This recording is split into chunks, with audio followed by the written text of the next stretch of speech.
Nunca imaginé que el día más feliz de la vida de mi hijo se convertiría en la peor humillación de la mía. Recuerdo la sensación del hilo entre los dedos, el roce áspero del algodón y el leve pinchazo de la aguja en la yema. Pasé semanas cosiendo mi vestido azul celeste, aquel que pensé usaría el día más importante para Daniel. Cada puntada era una promesa, una manera de decirme que, aunque la vida me hubiera quitado tanto, todavía podía dar algo hermoso. En la mesa del comedor descansaba el regalo que había comprado con mis ahorros, un juego de copas de cristal grabadas con los nombres de los novios. Las envolví con cuidado en papel de seda, como si envolviera mi propio corazón. «Rafael, mira qué bonitas», le dije al retrato de mi difunto esposo. «Hoy se casa nuestro niño». El silencio de la casa me respondió con ternura. Tomé el autobús temprano. Afuera, Sevilla brillaba con ese sol que parece dorar los tejados. Llevaba el vestido doblado en una bolsa para no arrugarlo y las copas en mi regazo. No recordaba haberme sentido tan nerviosa desde el primer día de escuela de Daniel. Pensaba en él de pequeño, con la mochila más grande que su cuerpo, diciéndome, «Algún día te compraré una casa con jardín, mamá». Me reí sola. Qué ingenua y qué dulce promesa. Cuando llegué al salón Los Jardines de Triana, el brillo me deslumbró. Coches lujosos, perfumes caros, mujeres con vestidos que parecían de otro mundo. Apreté el bolso, intentando no parecer fuera de lugar. Nadie me saludó al entrar, aunque reconocí a varios de los parientes de Lucía. Todos me miraron con esa mezcla de condescendencia y curiosidad que tanto hiere. «Me sentaron en una mesa al fondo, para que vea bien el baile», dijo una camarera. No me importó. Solo quería ver a mi hijo feliz. Daniel apareció poco después, vestido de negro, con el rostro sereno, casi distante. Le sonreí con el alma entera. Él me devolvió una mirada rápida, nerviosa, y siguió caminando junto a Lucía. Ella lo tomaba del brazo con gesto de propiedad. Aún así, la emoción me llenaba el pecho. Pedí un vaso de agua, me acomodé el vestido y esperé el momento del brindis. Cuando el maestro de ceremonias pidió unas palabras a los padres, el padre de Lucía se levantó de inmediato. Habló de amor, de familia, de la suerte de que Daniel haya encontrado un hogar digno. Yo aplaudí con timidez. Esperé mi turno. Nadie me lo dio. Me levanté igual, decidida a entregar mi regalo. Me acerqué con el paquete entre las manos. «Lucía, hijo», dije con voz suave, «quiero daros esto, un recuerdo para vuestro hogar». Lucía me miró de arriba abajo, con una sonrisa tan afilada como sus pendientes. «¿Qué hace aquí esta mujer?», preguntó con un tono teatral. «¿Apestas a medicina, vieja?». Las risas se propagaron como un incendio. El aire se volvió espeso. Yo quise hablar, explicar que el olor venía de mis cremas, de los ungüentos que usaba para mis dolores, pero las palabras se me congelaron en la garganta. Busqué los ojos de mi hijo. Él los bajó. El ruido del cristal al caer sobre el suelo fue lo último que escuché antes del silencio. Dejé el regalo sobre la mesa y salí despacio, sin mirar atrás. Fuera, la lluvia había empezado. Me senté en un banco, el vestido empapado, el corazón encogido. Pensé en Rafael, en los años de trabajo, en las veces que pasé hambre para que Daniel no lo hiciera. Me dolía más su silencio que las risas de todos. Allí, bajo la lluvia de Sevilla, hice un juramento. No volvería a mendigar amor ni respeto. No sería recordada como una sombra. Y aunque esa noche no lo sabía aún, el lugar donde me habían humillado seguía siendo mío. Porque a veces, cuando las luces se apagan, la dignidad empieza a brillar. La lluvia seguía cayendo cuando el taxi se alejó del salón. El parabrisas la partía en líneas temblorosas, y en cada reflejo veía destellos del vestido blanco de Lucía, las luces doradas, la risa que me perseguía. «¿Apestas a medicina, vieja?». Las palabras rebotaban dentro de mi cabeza, golpeando con la precisión cruel de algo que no se olvida. El chofer me miraba por el espejo, quizás adivinando que no era una noche cualquiera. «¿Va usted bien, señora?». «Sí, hijo». Solo quiero llegar a casa». Él asintió, sin insistir. No habría sabido explicarle que esa palabra, vieja, me había atravesado como un cuchillo. No por lo que decía, sino por quien la dijo, la mujer que mi hijo eligió y frente a quien él cayó. Cuando bajé frente al bloque de pisos, el cielo se había despejado un poco. Caminé despacio hasta mi puerta, con las manos entumecidas y el vestido empapado. Dentro, la casa olía a humedad y a lavanda. Dejé las copas sobre la mesa, aún intactas, porque nunca llegué a entregarlas, y me senté sin quitarme los zapatos. El silencio dolía más que el ruido de la fiesta. Miré el retrato de Rafael en la pared. Su sonrisa tranquila parecía decirme que no llorara, pero las lágrimas cayeron igual. «¿Lo viste, verdad?», susurré. Nuestro hijo bajó la cabeza. No dijo nada. Durante años imaginé ese día. Creía que me sentaría en primera fila, que Daniel vendría a abrazarme al final del baile, que me diría gracias, mamá, por todo. Pero no. Fui una invitada más, un adorno incómodo, un error en el guión perfecto de una familia rica. A la mañana siguiente, mientras el sol apenas se filtraba por las cortinas, preparé café. El vapor empañó los cristales y me recordó el humo de los guisos que solía cocinar para él cuando era pequeño. Un día te compraré una casa con jardín, mamá, decía siempre. Ahora, en cambio, me había dejado afuera del suyo. El timbre sonó. Era Elvira, mi vecina. Traía pan recién hecho. María, me contaron lo que pasó. No tenía que haberse quedado allí, mujer. No pasa nada, Elvira. Solo fue un mal momento. Ella me tomó la mano, con ternura. No, María. Fue una humillación. Pero la vida da vueltas. Y cuando las da, créeme, las da bien dadas. Sonreí con gratitud. No lo sabía aún, pero esas palabras serían proféticas. El resto del día lo pasé ordenando. Lavé el vestido, lo tendí al sol.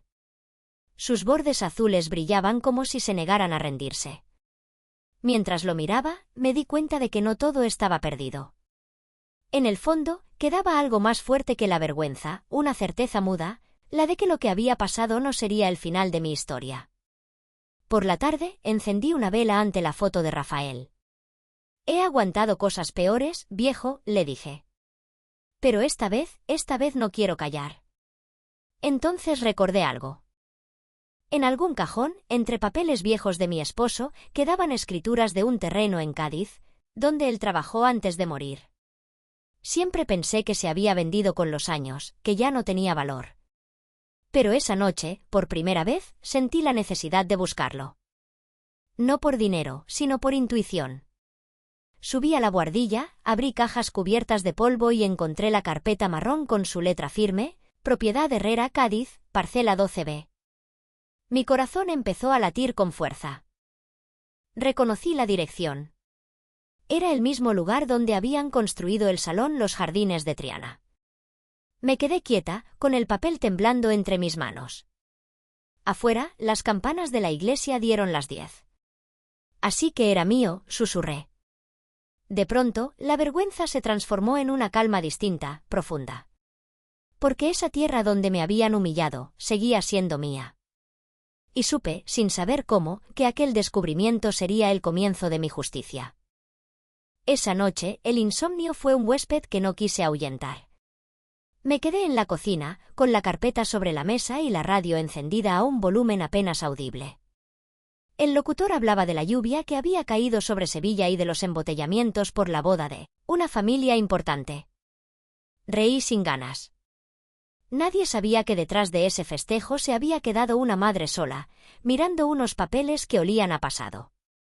El reloj marcó las 2 y aún no podía apartar la vista de las escrituras.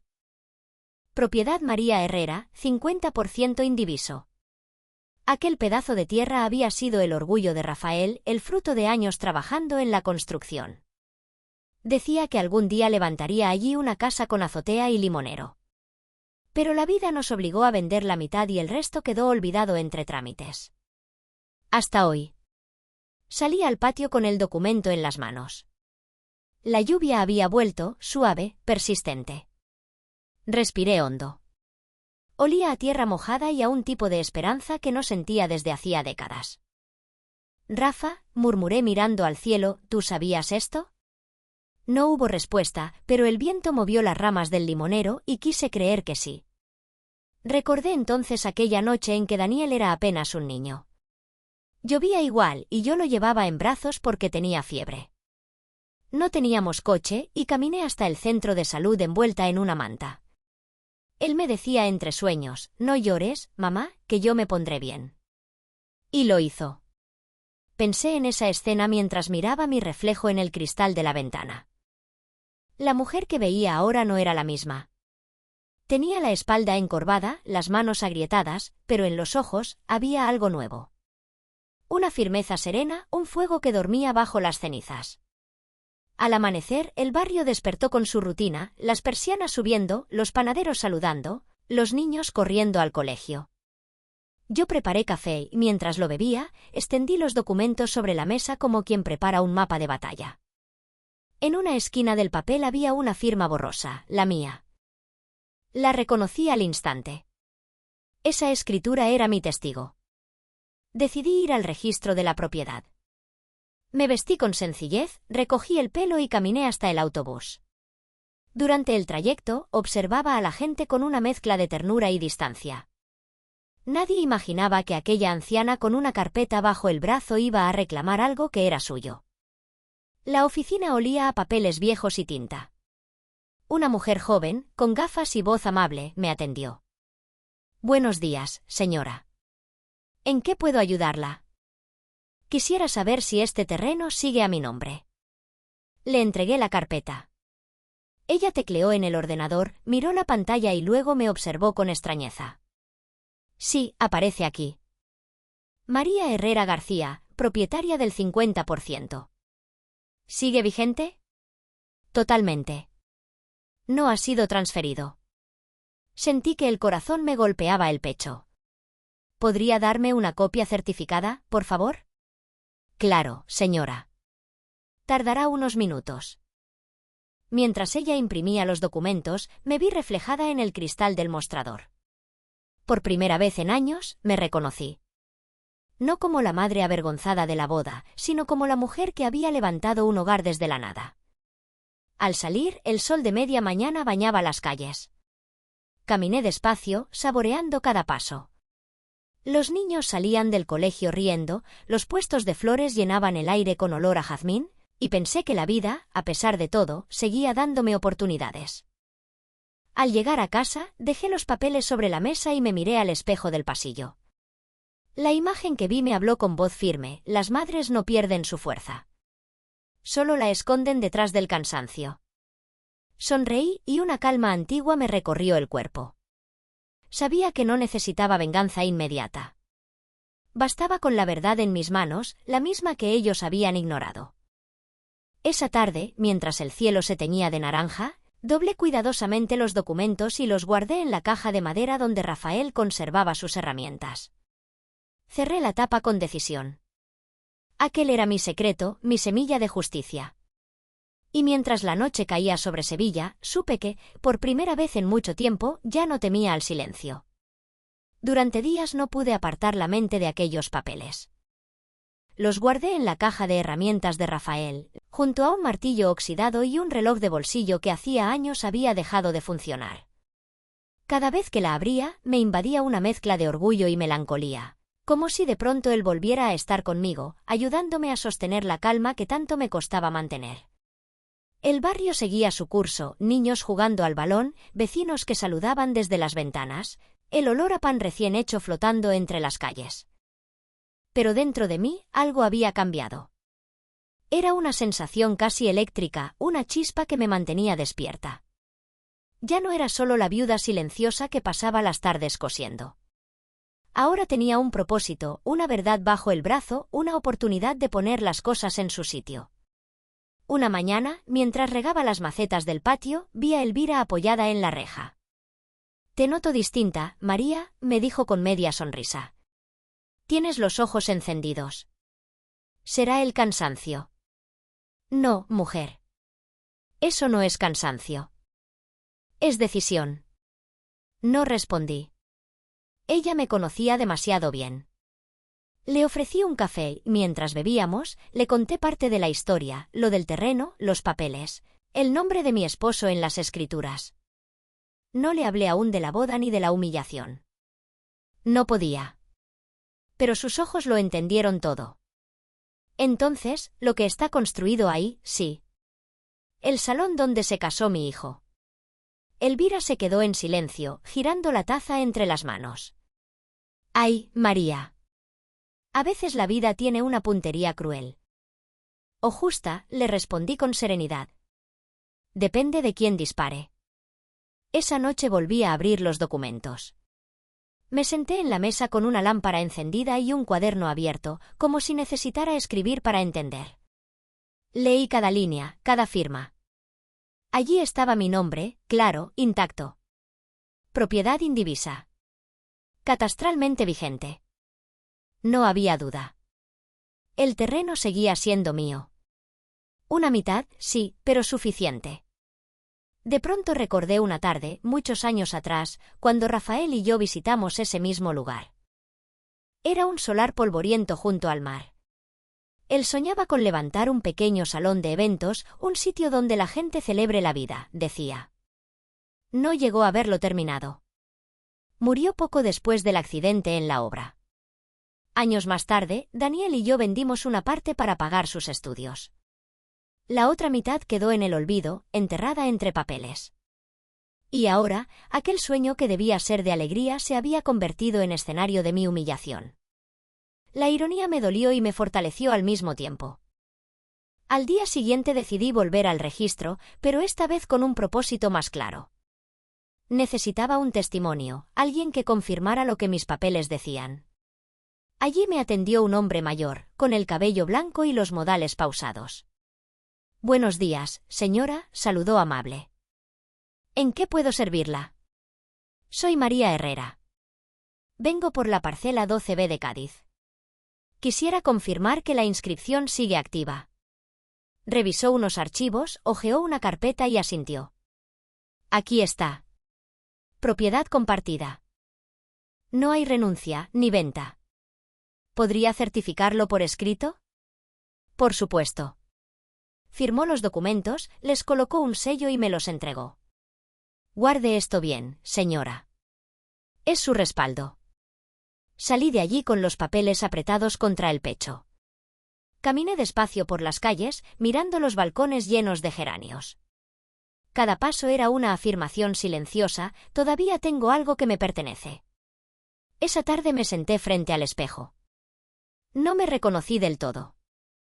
Las arrugas estaban donde siempre, pero había algo distinto en mis ojos. Una especie de brillo que no veía desde que Daniel era pequeño. «¿No te han vencido?», me dije en voz baja. «Te hirieron, sí, pero no te vencieron». El sol se escondía detrás de las azoteas cuando doblé los documentos y los guardé en un sobre. Pensé en mi hijo, en la sonrisa de Lucía, en las risas de los invitados. Pensé en cómo el mundo había decidido reírse de una madre humilde, sobre un suelo que era suyo. La justicia no siempre llega vestida de jueza ni con toga. A veces, se esconde en una firma olvidada, en un papel amarillento que espera su momento. Y yo acababa de encontrar el mío. El amanecer siguiente fue distinto. No porque cambiara el cielo, ni el canto de los gorriones que siempre llegaban a mi ventana, sino porque dentro de mí algo había despertado. Me levanté con una energía que hacía años no sentía. Preparé café, abrí las ventanas y dejé que el aire frío de Sevilla limpiara el olor rancio del encierro que había sido mi tristeza. Sobre la mesa del comedor, los documentos esperaban, ordenados, sellados y con mi nombre brillando bajo la tinta azul. Me vestí con una blusa blanca y la falda de lino que solía usar los domingos y fui a caminar por el barrio. Los vecinos me saludaban sin saber que yo llevaba un secreto en el corazón. El terreno donde mi hijo me había humillado aún me pertenecía. Cada paso era una afirmación. La calle olía a pan recién hecho y por primera vez en mucho tiempo no sentí vergüenza de existir. Al regresar, me miré al espejo del pasillo. Había pasado tanto tiempo sin hacerlo. Las arrugas seguían allí, las ojeras también, pero debajo de todo eso vi a la mujer que Rafael conoció, la que no se rendía. Las madres no pierden su fuerza, me dije en voz baja, solo la esconden detrás del cansancio. Guardé los papeles en una carpeta nueva y los escondí dentro del armario, entre las mantas. Tenía miedo de que Daniel viniera algún día a visitarme y los encontrara. No quería explicaciones todavía, quería estar preparada para el momento en que la vida me pidiera hablar. Por la tarde, fui al cementerio de San Fernando. Llevaba un ramo de claveles blancos. El aire olía a lluvia y a cera derretida. Me arrodillé frente a la tumba de Rafael y apoyé la mano sobre la piedra fría. Rafa, susurré, lo logré. Todo lo que construiste con tus manos sigue siendo nuestro. El viento movió los cipreses, y por un instante juré escuchar su voz, estoy orgulloso de ti, María. Al volver a casa, encontré a Elvira esperándome en la puerta, con su delantal manchado de harina. ¿Dónde andabas, mujer? Te busqué esta mañana. Tenía que visitar a alguien, le sonreí. ¿Estás bien? Mejor que nunca. ¿Y Daniel? ¿Te llamó? Negué con la cabeza. No. Pero ya no importa. Esa noche preparé un guiso de lentejas, como los que hacía cuando Daniel era niño. Puse 2 platos en la mesa por costumbre, y mientras el vapor subía, pensé en lo extraña que es la vida. Uno puede perder todo lo material, pero cuando recupera su dignidad, lo recupera todo. Después de cenar, saqué del cajón una libreta de tapas duras y empecé a escribir. Quise dejar constancia, aunque fuera solo para mí, de lo que había aprendido. Escribí. Me humillaron donde más dolía, pero el suelo donde me arrodillé era mío. Y eso, Rafael, es la victoria más dulce que una mujer puede saborear. Cerré el cuaderno y apagué la lámpara. Dormí con una paz que no recordaba desde hacía años. A la mañana siguiente, el ruido del mercado me despertó. Escuché las voces de los vendedores, el tintinear de las monedas, la vida que seguía afuera. Entonces supe que ya no podía quedarme quieta. Había que hacer algo más con esa verdad que guardaba. No solo conservarla, sino usarla. No por venganza, sino por justicia. Tomé una decisión, visitaría a don Tomás, el viejo electricista amigo de mi marido. Él había trabajado en la construcción de aquel salón antes de que cambiara de manos. Si alguien sabía los secretos del lugar, era él. Guardé los documentos en el bolso y me fui caminando hasta su taller. Al llegar, el sonido del metal y el olor a aceite me hicieron sonreír. Don Tomás seguía igual, encorvado, con la gorra manchada de polvo y la mirada clara. «María Herrera», exclamó al verme. «Por todos los santos». «¿Cuánto hace?» «Demasiado, Tomás». «¿Y qué te trae por aquí?» «Una verdad que quiero poner en su sitio». Nos sentamos entre cajas de herramientas. Le conté todo, desde la boda hasta el hallazgo de los papeles. Él me escuchó sin interrumpir, con los codos sobre las rodillas y los ojos húmedos. «Así que ese salón», murmuró, «sigue levantado sobre tu terreno». Asentí. «Y quiero hacer algo, Tomás. No algo malo, pero sí algo que les recuerde quién soy».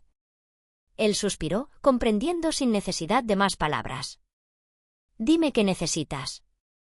Aquel día, sin saberlo, empezó mi regreso. No a la juventud ni a la alegría, sino a la dignidad que me habían robado. Porque hay heridas que no se curan con lágrimas, sino con verdad. El taller de don Tomás olía a cobre, a madera vieja y a recuerdos. Era un lugar detenido en el tiempo, lleno de herramientas que colgaban de las paredes como si fueran reliquias. Mientras me servía un café en una taza abollada, lo vi buscar entre cajones tornillos y alambres, y sentí algo parecido a la seguridad. Con él siempre la sentí. Fue amigo de Rafael desde que trabajaban juntos en la construcción, incluso estuvo la tarde que pusieron los primeros cimientos del salón Los Jardines de Triana. «¿Y qué quieres hacer, María?», me preguntó finalmente, dejando el café frente a mí. Lo miré a los ojos. «Quiero que ese salón, por una noche, se quede a oscuras». Él arqueó una ceja, sorprendido, pero no escandalizado. «¿A oscuras?» «Sí. Sin peligro, sin daño. Solo un apagón. Algo que los obligue a mirar, aunque sea por un instante, lo que no quisieron ver». Tomás se recostó en la silla, pensativo. Podría hacerse. Con un corte breve, controlado. Pero necesitas una razón. La tengo, respondí con firmeza. Es mío. Mitad de ese terreno sigue a mi nombre. No quiero su dinero, Tomás. Solo quiero que recuerden dónde están parados. El hombre sonrió con esa mezcla de ternura y respeto que solo los viejos saben mostrar. Tienes el alma de tu Rafael, dijo en voz baja. Siempre buscando justicia sin mancharse las manos. Era su forma, sí. Y la mía también.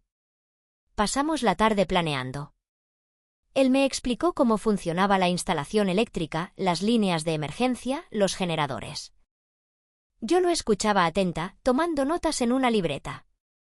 Cada detalle era una pieza de un rompecabezas que empezaba a tener sentido. Cuando me despedí, el sol ya caía, tiñendo de oro los muros del taller. Volveré pronto, Tomás. Le estreché la mano. Gracias por no preguntarme por qué. No necesito hacerlo, respondió él. Las madres no hacen daño, María. Solo enseñan lecciones que el mundo olvida. De regreso a casa, el aire olía a pan y a lluvia próxima. Caminé despacio, con el corazón sereno. No era ira lo que me movía, era una claridad nueva, como si después de tantos años de callar, por fin recordara cómo se respira sin miedo. Esa noche abrí mi cuaderno y empecé a escribir los pasos del plan. No era una venganza, era un acto simbólico, una respuesta silenciosa a una humillación que había intentado aplastarme. Escribí con letra firme. 1. Confirmar permiso de acceso al salón. 2. Preparar homenaje para Rafael. 3. Coordinar con Tomás el momento exacto.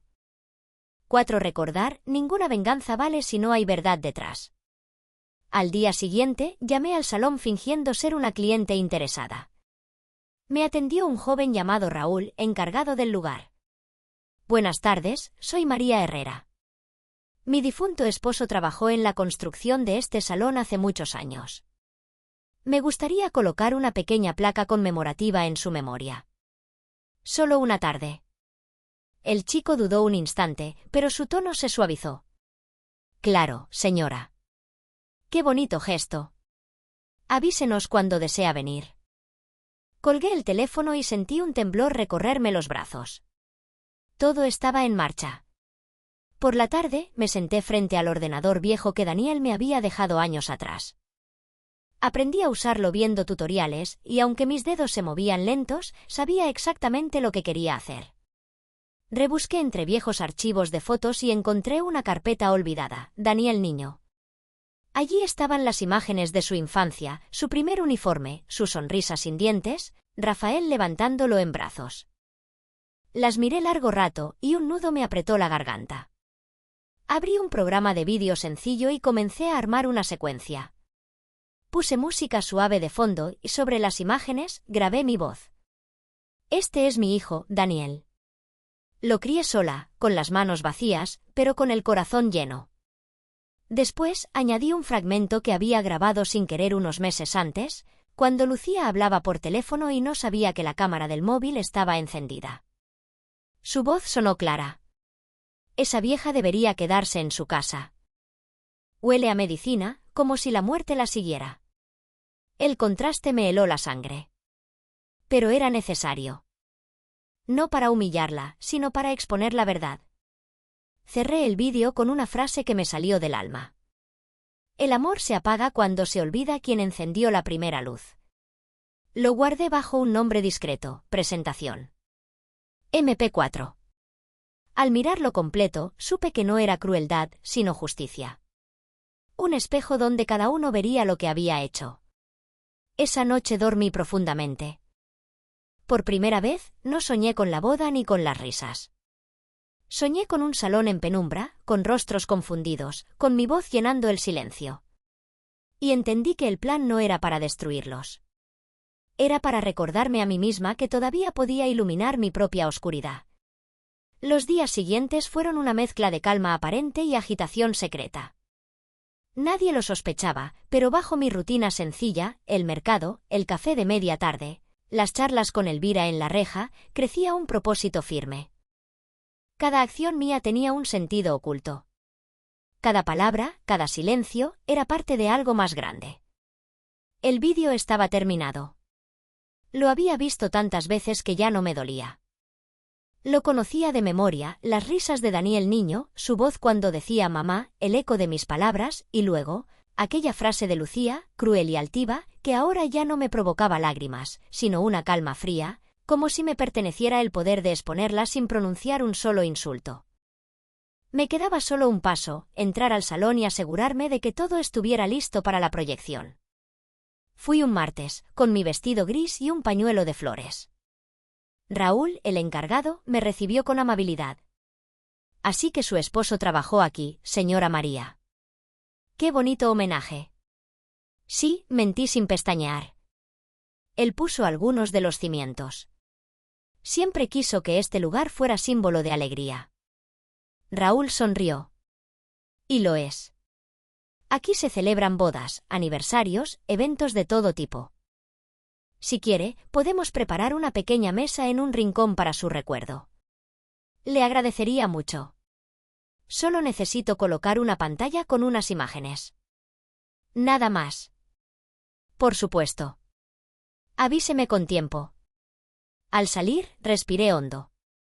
Ya tenía acceso al salón. Don Tomás se encargaría del resto. Él había estudiado los planos y sabía exactamente cómo hacer un corte breve, simbólico, sin peligro. Un apagón de apenas 30 segundos, me había dicho. El tiempo justo para que el silencio los despierte. En casa, abrí la caja de herramientas de Rafael y guardé dentro un pendrive con el vídeo. Era mi tesoro, mi semilla de justicia. Esa noche, mientras cenaba sola, recordé la boda con una claridad casi fotográfica. Las luces, las risas, las miradas de desprecio. Pensé en Lucía, en cómo alzó la voz frente a todos, segura de que nunca le respondería. No sabía que el silencio de una mujer herida puede convertirse en su arma más precisa. A la mañana siguiente, fui al mercado y compré flores blancas. Quería que mi entrada al salón, el día de la fiesta, pareciera una ofrenda inocente. No debía despertar sospechas. Todo debía ser tan suave como el hilo que usaba para coser. En la esquina, me crucé con Elvira, que me miró con curiosidad. «Te noto inquieta, María. ¿Pasa algo?» «Nada grave, amiga. Solo cosas del pasado que por fin empiezo a ordenar». «¿Y tu hijo?» «No lo he visto. Pero pronto sabrá que su madre no nació para ser sombra». Elvira me abrazó. No necesitaba entender más. Su silencio fue un pacto. Durante los días siguientes, me dediqué a ensayar cada detalle. Probé mi viejo vestido azul, el de la boda, y lo arreglé un poco. Cosí un pequeño broche con forma de azahar, como el que adornaba las copas grabadas que nunca entregué. Cuando me lo probé frente al espejo, no vi a una madre vencida, sino a una mujer que iba a recuperar su lugar. Don Tomás vino una tarde a casa con un plano enrollado bajo el brazo. «Aquí está todo», me explicó extendiéndolo sobre la mesa. «Este es el punto exacto donde cortaré la corriente. Nadie se enterará hasta que las luces vuelvan». «¿Y el generador?» «Lo reconectaré en segundos. No habrá peligro». «Gracias, Tomás. No sabes lo que significa para mí». Él me miró con cariño. «Sí lo sé. Y también sé que no lo haces por venganza. Lo haces por respeto». Nos quedamos en silencio. La tarde caía y la luz del sol atravesaba la ventana, iluminando los papeles. Todo parecía preparado. Esa noche encendí una vela frente a la foto de Rafael y le hablé como si me escuchara. «No quiero hacerles daño, viejo. Solo quiero que vean lo que hicimos nosotros. Que entiendan lo que cuesta levantar algo con las manos limpias».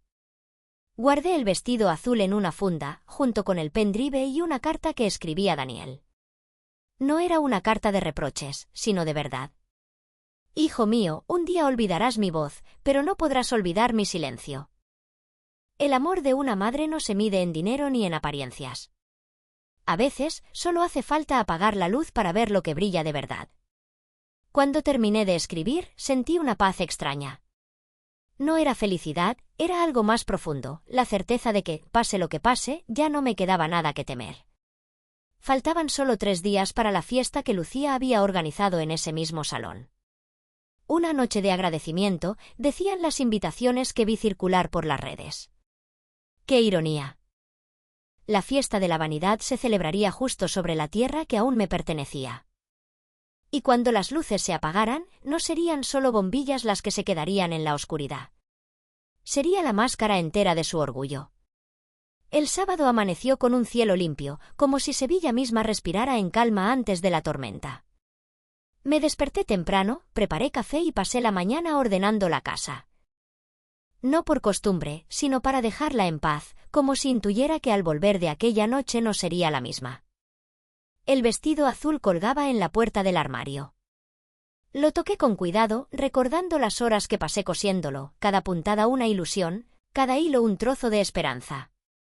Esa prenda, testigo de mi humillación, se convertiría ahora en mi escudo.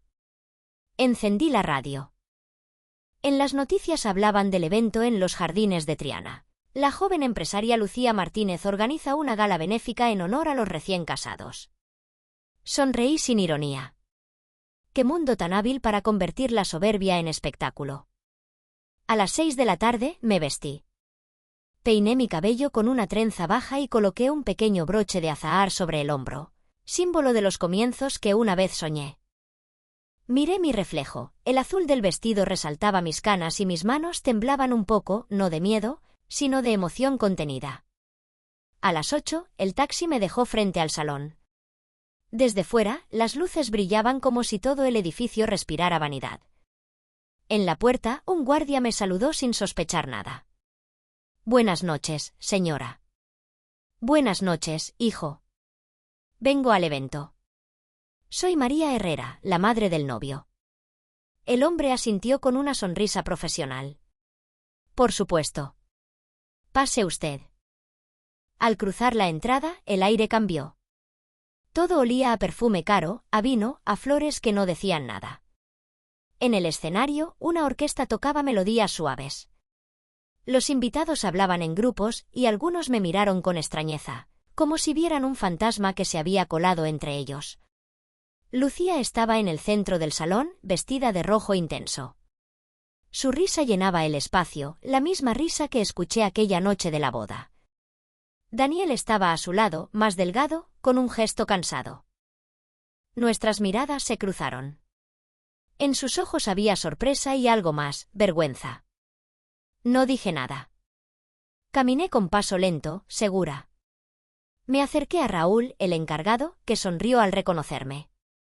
«Señora María, su homenaje está listo. La pantalla está preparada y el equipo técnico me confirmó que todo está en orden». «Gracias, hijo. Solo esperemos el momento adecuado». A las 10:30, la música subió de tono. Lucía brindaba con un grupo de invitados, el micrófono en la mano. «Agradezco a todos por acompañarnos en esta noche tan especial», dijo con voz dulce. «Este salón es símbolo de amor, unión y gratitud». Sus palabras me atravesaron como agujas, pero no parpadeé. Miré hacia el fondo del salón, donde sabía que don Tomás aguardaba entre cables y generadores. A las 10:37, exactamente, las luces comenzaron a titilar. Nadie se alarmó al principio. Algunos rieron, creyendo que era parte del espectáculo. Luego, de golpe, todo se apagó. Oscuridad. Un silencio espeso llenó el lugar. Escuché murmullos, pasos, el ruido del viento contra las ventanas. Y entonces, como un corazón que vuelve a latir, la pantalla del escenario se encendió. El primer fotograma mostró el rostro de un niño riendo entre girasoles. Daniel. La gente guardó silencio. Mi voz, suave pero firme, llenó el aire. «Este es mi hijo, Daniel». Lo crié sola, con las manos vacías pero el corazón lleno. Las imágenes siguieron, cumpleaños sencillos, tardes de parque, la foto de Rafael cargando a nuestro hijo. Un murmullo de ternura recorrió el salón. Hasta que, de pronto, cambió la escena. Apareció Lucía, riendo frente a una amiga, diciendo aquellas palabras que jamás olvidaré. Que se vaya. Huele a medicina, como si la muerte la siguiera. Un silencio absoluto. Ni una respiración. Solo el zumbido de los altavoces. Y entonces la cámara me mostró a mí, frente al espejo, pronunciando la frase final. El amor se apaga cuando se olvida quien encendió la primera luz. Las luces volvieron de golpe. La pantalla quedó en negro. Todos me miraban. Caminé despacio hacia el centro del salón, el vestido azul rozando el suelo. Lucía estaba pálida, Daniel petrificado. Yo, querida, dije mirándola a los ojos, soy la vieja que huele a medicina. Nadie se movió. Lucía soltó la copa, que cayó al suelo y se hizo añicos. Daniel dio un paso adelante, pero no dijo nada. El eco del vidrio roto fue la única respuesta. Me giré hacia la puerta. El silencio me acompañó hasta el final del pasillo. Afuera, el aire era fresco, limpio, como si todo el peso de los años se hubiera desprendido de mis hombros. No miré atrás. No hacía falta. Aquella noche, la luz que se apagó no fue la del salón. Fue la de sus máscaras. Nunca olvidaré ese silencio. No era el mismo de otras noches. No era el silencio triste de una mujer sola ni el silencio tenso de los días posteriores a la humillación. Era un silencio limpio, poderoso, el tipo de silencio que deja al descubierto la verdad. Mientras caminaba hacia la salida del salón, sentía las miradas clavadas en mi espalda, pesadas como piedras. Nadie sabía qué hacer, nadie se atrevía a hablar. Era como si la música, los brindis y las carcajadas se hubieran disuelto en el aire, dejando solo mi respiración y el crujir del suelo bajo mis pasos. Afuera, la noche de Cádiz era serena. El mar se oía a lo lejos, rompiendo contra las rocas, como si acompañara mi calma. Me apoyé un momento en una farola y respiré profundo. Había hecho lo que debía. Sin gritar, sin insultar, sin derramar una lágrima más. Mi justicia había sido una luz encendida en medio de su oscuridad. Dentro del salón, según supe después, nadie se movió durante varios minutos. El vídeo siguió proyectándose en silencio, repitiéndose una vez más. Daniel permanecía inmóvil frente a la pantalla, mirando su propia infancia, viéndose pequeño, inocente, abrazando a su madre sin vergüenza. Y luego, escuchando de nuevo la voz de su esposa, la mujer por la que había dejado que me pisotearan. Raúl, el encargado, me contó días después que fue él quien apagó el proyector. Nadie más se atrevía a hacerlo. Cuando la imagen se desvaneció, Lucía seguía de pie, con el rostro desencajado. Parecía una estatua, dijo. Blanca, sin voz. Daniel, en cambio, se había hundido en una silla. Tenía la cabeza entre las manos y los hombros temblando. No lloraba con orgullo, pero lloraba. Yo, mientras tanto, caminaba por la calle empedrada que llevaba hacia la estación de autobuses. Cada paso era ligero, casi danzante. El aire olía a sal y azahar, y el cielo se había despejado. En el reflejo de los escaparates, me vi a mí misma, una mujer mayor con un vestido azul y la mirada firme. No la víctima, no la sombra. Solo yo. Tomé el último autobús a Sevilla. Viajé en silencio, viendo cómo la carretera se perdía en la oscuridad. Cerré los ojos y volví a escuchar mi voz en la grabación. El amor se apaga cuando se olvida quien encendió la primera luz. Esa frase ya no era un mensaje para ellos. Era para mí. Al llegar a casa, encendí una vela y me serví un poco de té.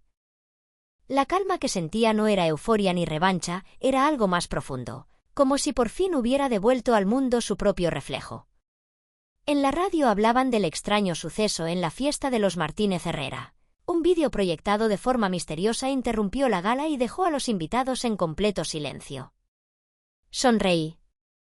Ni una palabra sobre mí, ni falta que hacía. Al día siguiente, la historia ya era viral. Los invitados habían grabado parte del vídeo con sus móviles. En cuestión de horas, las redes sociales se llenaron de mensajes. La madre del novio dio la lección del año. El vídeo que hizo llorar a Andalucía, cuando el silencio tiene voz. Yo no tenía redes. Lo supe por Elvira, que llegó agitada, con el móvil en la mano. María, eres famosa. Todo el mundo habla de ti. Reí con suavidad. No soy famosa, Elvira. Solo fui escuchada por fin. Ella me abrazó sin decir más. Esa tarde me senté junto a la ventana.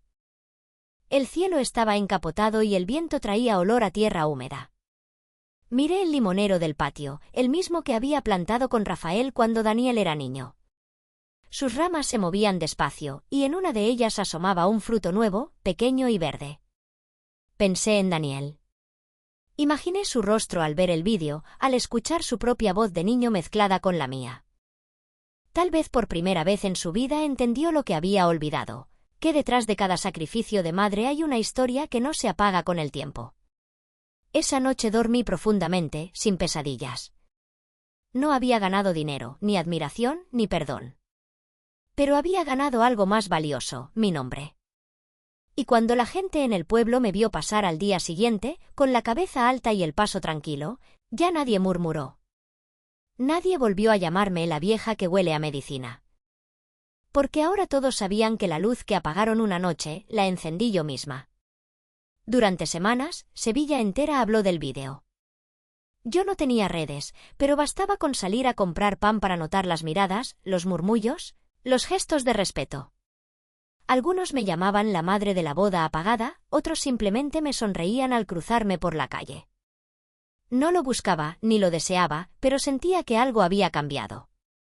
La vergüenza se había transformado en dignidad. Una mañana, mientras regaba las macetas, se acercó una vecina joven que apenas conocía. Tenía los ojos emocionados. ¿Es usted la señora María Herrera?, preguntó con voz tímida. Sí, hija. Solo quería decirle que mi madre lloró con su historia. Dijo que usted nos dio valor a muchas. No supe qué responder. Solo le tomé la mano y asentí. A veces las palabras sobran cuando la verdad ya habló por ti. Elvira llegaba cada día con noticias nuevas. María, te buscan los periodistas. Dicen que quieren entrevistarte, que tu historia inspira. No quiero cámaras, le respondí. Que digan lo que quieran. Mi justicia ya se vio, no necesita explicaciones. Ella sonrió, sabiendo que no cambiaría de opinión. Esa misma tarde, el cartero me trajo un sobre sin remitente. Dentro, una hoja doblada. Al abrirla, reconocí la letra de Daniel. Mamá, no sé por dónde empezar. No te pido perdón, porque no lo merezco. Solo quiero que sepas que vi el vídeo una y otra vez. No por orgullo, sino porque necesitaba recordar quién era. No entiendo cómo pude permitir que Lucía te hablara así, ni cómo tuve el valor de mirarte después. He intentado llamarte, pero no respondes. Lo entiendo. Si algún día quieres verme, estaré donde solías llevarme a jugar, junto al río. Daniel. Leí la carta varias veces. No sentí rabia ni ternura. Solo una calma triste, como quien contempla un retrato antiguo sabiendo que el tiempo no se desanda. Esa noche, al acostarme, pensé en Rafael. En cómo habría reaccionado al vernos así, distantes, rotos.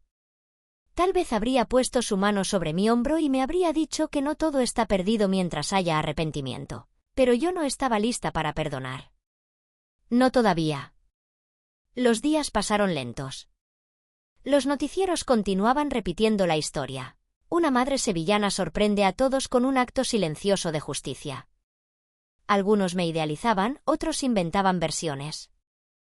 Decían que había contratado una agencia, que lo había planeado con frialdad.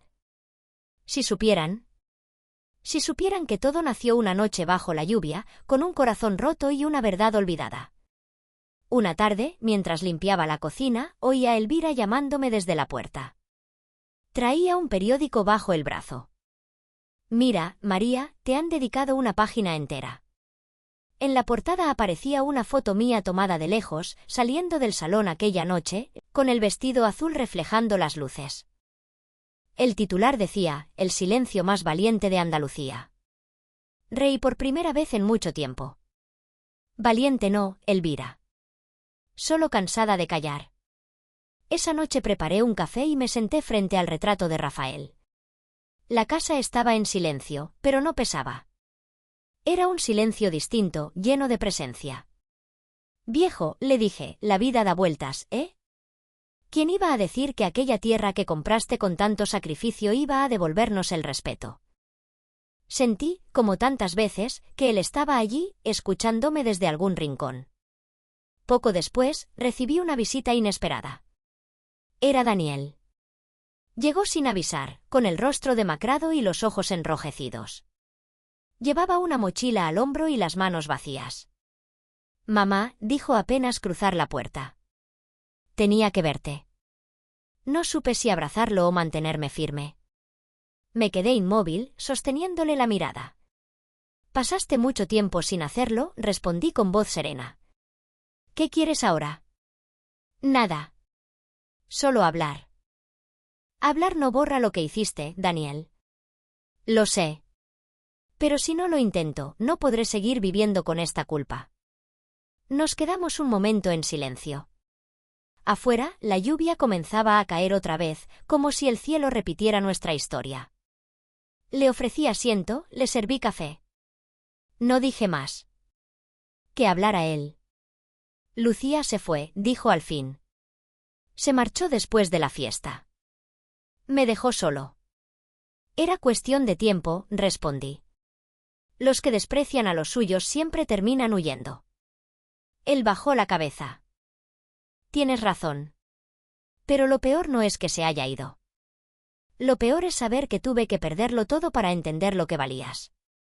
Sus palabras me golpearon, pero no con dolor, sino con verdad. Por primera vez en años, lo vi como aquel niño que me abrazaba temblando las noches de tormenta. No lo perdoné en ese instante, pero algo dentro de mí se ablandó. Tal vez la compasión, tal vez la costumbre de ser madre. «No sé si pueda perdonarte», le dije, «pero sí puedo escucharte». Él asintió. Y en ese gesto sencillo, comprendí que la lección estaba cumplida. La vieja María Herrera ya no era la mujer que salió llorando bajo la lluvia de una boda ajena. Era la dueña de su voz, y aunque el mundo la llamara valiente, sabía que solo había hecho lo que cualquier madre herida haría, recordarles quién encendió la primera luz. El día después de su visita, Daniel regresó. Esta vez no traía la mochila ni el gesto de quien pide permiso, sino una tristeza callada, la de alguien que ya ha entendido demasiado tarde. Yo estaba en el patio, barriendo hojas del limonero, cuando lo vi aparecer por la puerta. No dijo nada al principio, solo se quedó allí, empapado, con el cabello pegado a la frente y los ojos brillantes. Llovía con la misma intensidad que aquella noche de la boda. «¿Puedo pasar?», preguntó, con una voz que apenas era un hilo. «Pasa», le respondí sin dejar de barrer. «El suelo está mojado, pero ya no me importa». Entró despacio, cerrando la puerta tras de sí. El olor a lluvia llenó la casa. Durante unos segundos, ninguno de los dos habló. El sonido de las gotas cayendo sobre el tejado era el único testigo. «He estado viendo el vídeo una y otra vez», dijo finalmente. «No puedo dormir desde entonces». «Entonces al menos sirvió de algo», contesté, apoyando la escoba contra la pared. «Lucía me gritó que lo arruiné todo. Que la gente la señala por la calle». «Y tal vez sea cierto», dije. «Pero no la arruinaste tú, hijo». Se arruinó sola con sus palabras.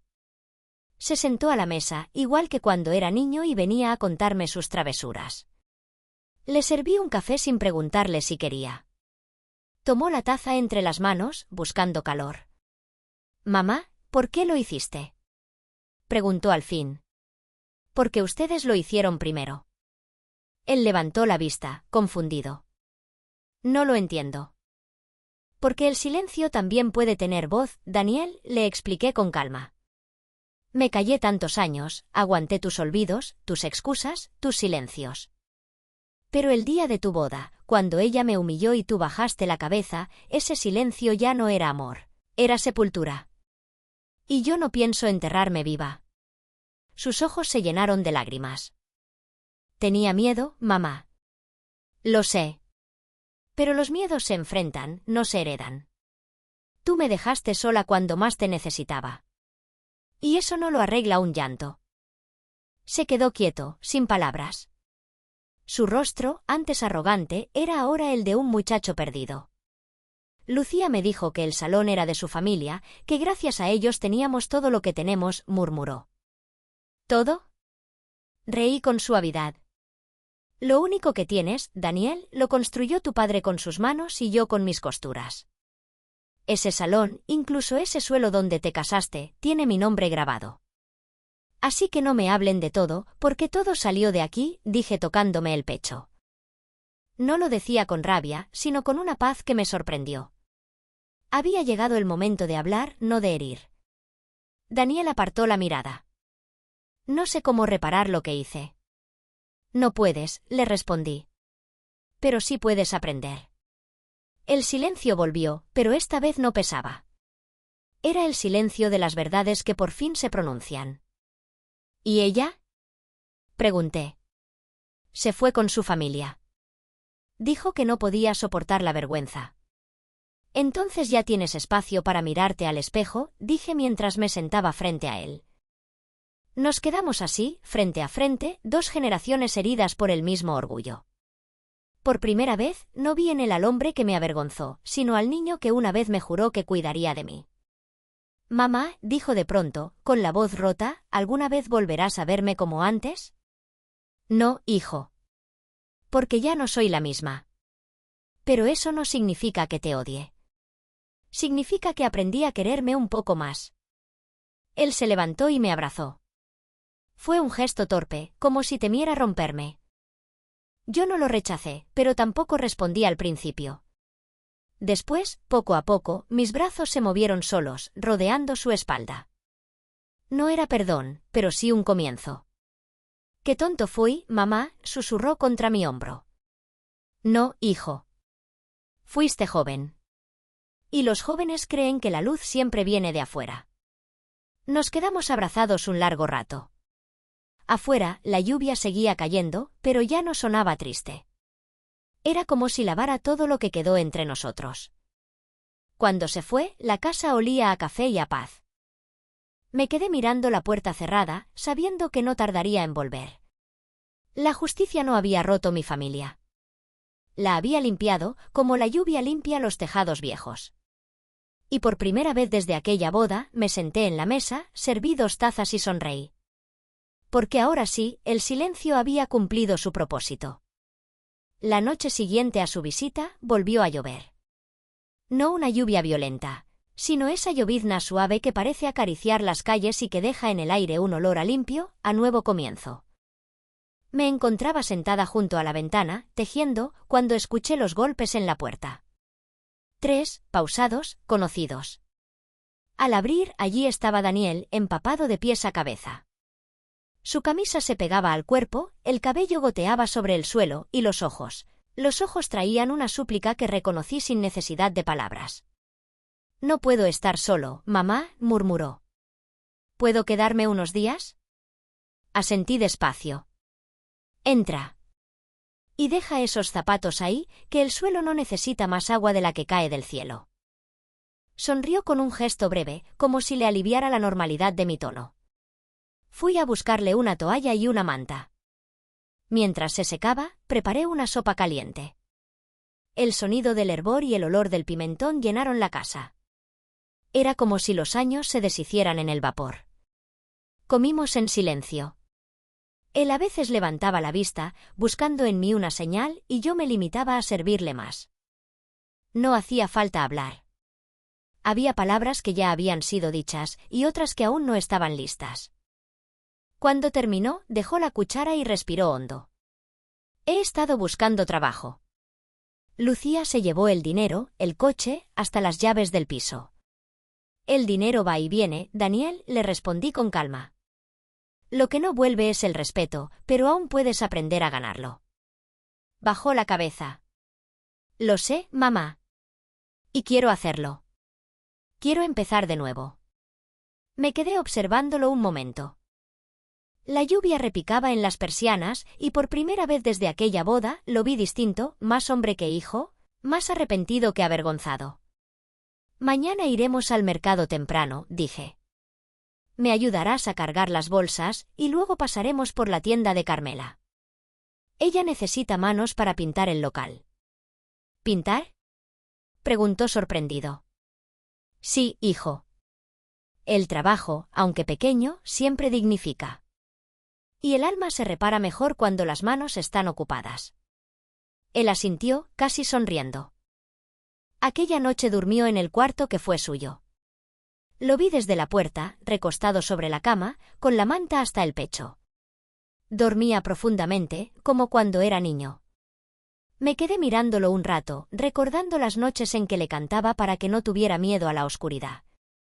Y pensé que, tal vez, la vida lo había devuelto a casa para que aprendiera eso mismo, que el miedo se vence con amor, no con orgullo.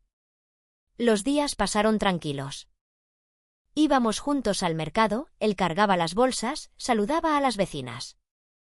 Algunos lo reconocían del vídeo y bajaban la mirada, avergonzados por su vergüenza. Él lo aceptaba sin queja. Deja que hablen, le decía yo. La gente necesita historias para sentirse viva. Pero nosotros sabemos la verdad, y eso basta. Una tarde, al regresar del trabajo, me esperó en la puerta del patio con una caja de madera entre las manos. ¿Qué es eso?, pregunté. Lo encontré en el trastero del piso. Son tus copas, mamá. Las que llevaste a la boda. Las copas grabadas, intactas, con los nombres de Daniel y Lucía enlazados por la flor de azahar.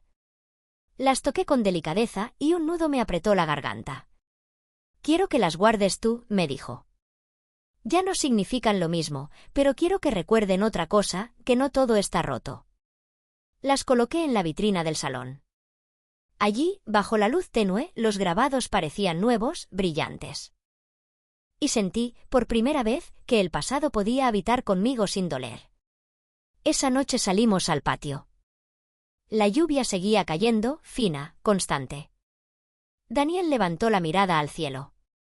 ¿Te acuerdas cuando me llevabas a la escuela con el paraguas roto?, dijo entre risas.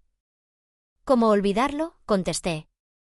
Siempre acabábamos empapados, pero felices. Entonces también llovía así, añadió. Creo que el agua limpia lo que uno no sabe cómo limpiar por dentro. Nos quedamos un rato en silencio, mirando las gotas caer sobre el limonero. Era un silencio distinto al de la culpa, un silencio lleno de ternura. Mamá, dijo de pronto, gracias por no cerrarme la puerta. No sé hacerlo, hijo. Las madres nacemos con las puertas entreabiertas. Esa noche, antes de dormir, lo escuché caminar por la casa, revisar las ventanas, asegurarse de que todo estuviera cerrado. Era un gesto pequeño, pero me conmovió. Como si quisiera, por fin, cuidar de mí. Y mientras me recostaba, con el murmullo de la lluvia como arrullo, pensé que, a veces, la justicia más profunda no está en el castigo, sino en ver al culpable aprender. Con el paso de las semanas, la casa volvió a tener sonidos que creía perdidos, pasos por el pasillo, risas en la cocina, el arrastre de sillas a la hora de comer. Daniel y yo aprendimos a convivir otra vez, como si el tiempo retrocediera despacio, cosiendo con hilos nuevos los desgarros que dejó el pasado. Por las mañanas salíamos al mercado del barrio. Él cargaba las bolsas y saludaba a las vecinas con un respeto que antes no conocía. Algunas le respondían con frialdad, otras con una sonrisa tímida, y yo observaba en silencio, orgullosa de su humildad.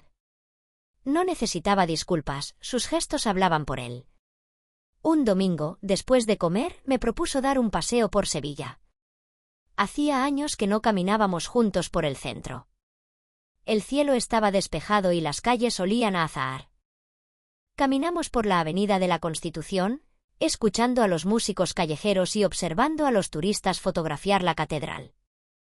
¿Recuerdas cuando me traías a ver los pasos en Semana Santa?, me preguntó de pronto. Claro. Siempre te dormías antes de que pasara el Cristo. Y tú me cargabas igual, para que no me perdiera nada, sonrió. No sabía cuánto te debía hasta que te perdí. Seguí caminando, sin responder. A veces el perdón no necesita pronunciarse, basta con compartir el silencio. Nos detuvimos frente a una pastelería antigua, la misma donde solía comprarle merengues cuando era niño. Entramos. El aroma del azúcar tostado llenaba el aire. Compró 2 dulces y, al salir, me ofreció uno. Por los viejos tiempos, dijo. Y por los nuevos, añadí yo, dando un mordisco. Seguimos caminando hasta el puente de Triana. El río brillaba bajo el sol, tranquilo, como si también escuchara nuestra conversación. Nos apoyamos en la baranda. Las barcas se mecían despacio y el agua reflejaba los colores de las casas del otro lado. Mamá, dijo Daniel tras un largo silencio, he pensado en volver a estudiar. Algo sencillo, algo que me sirva de verdad. ¿Qué tienes en mente? Carpintería. Quiero aprender a trabajar con las manos, como papá. Asentí, emocionada. Tu padre estaría orgulloso. Él siempre decía que el trabajo honesto deja menos huellas en la conciencia que el dinero fácil. El viento sopló desde el río, moviéndonos el cabello.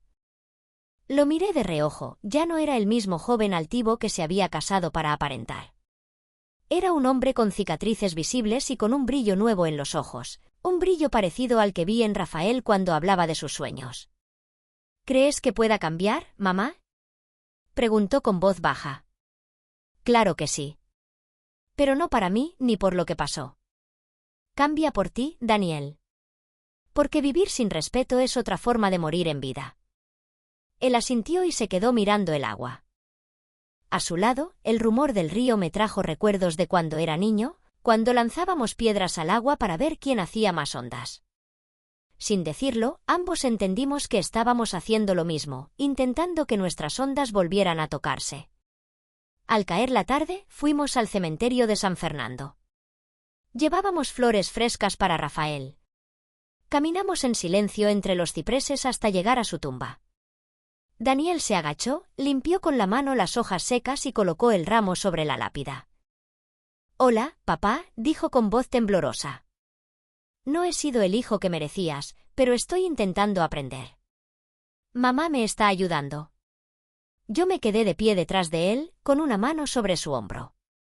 Tu padre te habría dicho, añadí en voz baja, que el valor no está en no equivocarse, sino en tener el coraje de enmendar lo que rompiste.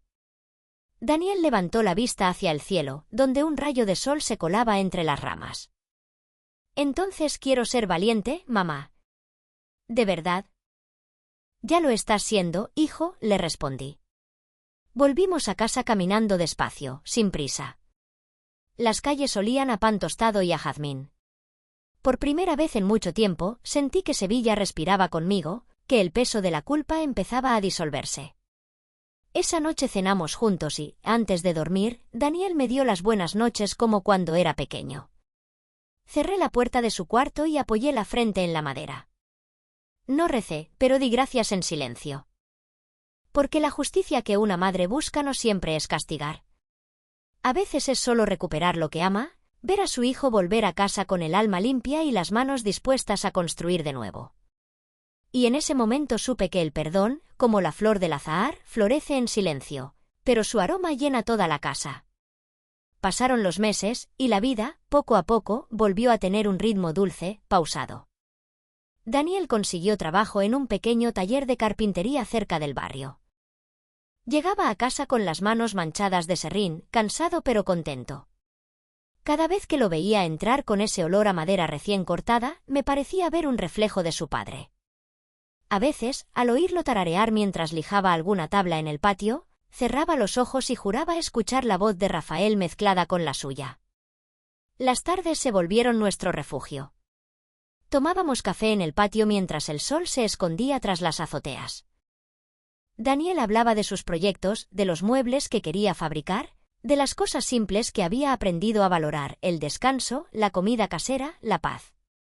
Y yo lo escuchaba sin interrumpirlo, saboreando cada palabra como quien recupera un trozo de lo que creía perdido para siempre. Un día de primavera, llegó a casa con una caja de cartón. «Cierra los ojos, mamá», me dijo con una sonrisa traviesa. «Ay, hijo, ¿qué has hecho ahora?» «Confía». Sentí su voz cerca y el ruido de algo que colocaba en el suelo. Cuando abrí los ojos, vi una maceta grande, con tierra fresca y un pequeño árbol plantado en el centro. «Es un naranjo», explicó. Pensé que quedaría bien en el patio. Me ayudó Carmela a elegirlo. Dice que dará fruto dentro de un año. Toqué las hojas tiernas y sonreí. Un naranjo, hacía años que no teníamos uno. Es un nuevo comienzo, mamá, añadió, con una voz suave, casi reverente. Dará fruto cuando el tiempo lo decida, igual que nosotros. Nos miramos en silencio. Había en sus ojos una mezcla de humildad y esperanza que me conmovió profundamente. En ese instante supe que todo el dolor vivido había valido la pena, porque de él había nacido algo nuevo, algo verdadero. Desde entonces, cada mañana salgo al patio a regar el naranjo. A veces lo hago sola, a veces con Daniel a mi lado. Hablamos poco, pero el silencio ya no es pesado. Es un silencio que acompaña, que cuida. Mientras el agua cae sobre la tierra, el olor de las hojas verdes me llena el alma. Una tarde, mientras lo regábamos, Daniel me dijo sin mirarme, ¿sabes? He pensado mucho en Lucía. ¿Y qué piensas? Que me hizo daño, sí, pero que gracias a ella entendí lo que realmente importa. Si no hubiera pasado todo aquello, nunca habría vuelto aquí. La vida tiene sus caminos, hijo. A veces el golpe más fuerte es el que nos despierta. Me sonrió, y su sonrisa era sincera. Después, se inclinó para apretar la tierra con las manos. Este árbol crecerá firme, dijo. Lo cuidaré como tú me cuidaste a mí. Sus palabras me atravesaron con dulzura. Me vi a mí misma 20, 30 años atrás, alzándolo en brazos para protegerlo de la lluvia. Ahora era él quien protegía algo frágil, pequeño, lleno de promesas. Cuando anochece, el patio se llena del aroma de azahar. Es un perfume suave, casi sagrado. Cada flor blanca me recuerda que la vida puede renacer incluso después de la vergüenza, del abandono y de la tristeza. Que no hay humillación que dure cuando la dignidad florece. He vuelto a escribir en mi cuaderno. Ya no lo hago con rabia, sino con serenidad. Hoy anoté. No busqué venganza, busqué justicia. Los hijos pueden olvidar el rostro de su madre, pero nunca el sonido de su silencio. Cerré el cuaderno y lo guardé en el cajón donde conservo las copas grabadas, las que alguna vez fueron símbolo de una boda triste y que ahora solo representan la memoria de una mujer que se atrevió a alzar la voz. El naranjo crece despacio, pero con fuerza. Sus ramas ya tocan el muro del patio y cada día parece más verde, más vivo. A veces pienso que lleva dentro la voz de Rafael, que nos mira desde algún lugar y sonríe viendo cómo todo vuelve a su sitio. Me siento en la silla del patio al atardecer, con una taza de té entre las manos, y observo las hojas moverse con la brisa. La vida, pienso, siempre termina volviendo al punto donde uno elige ser libre. Y así, entre el rumor del agua, el olor de las flores y el canto lejano de una guitarra, dejo que el silencio, mi viejo compañero, me abrace por última vez. Ya no pesa. Ahora suena como lo que siempre fue, mi verdadera voz.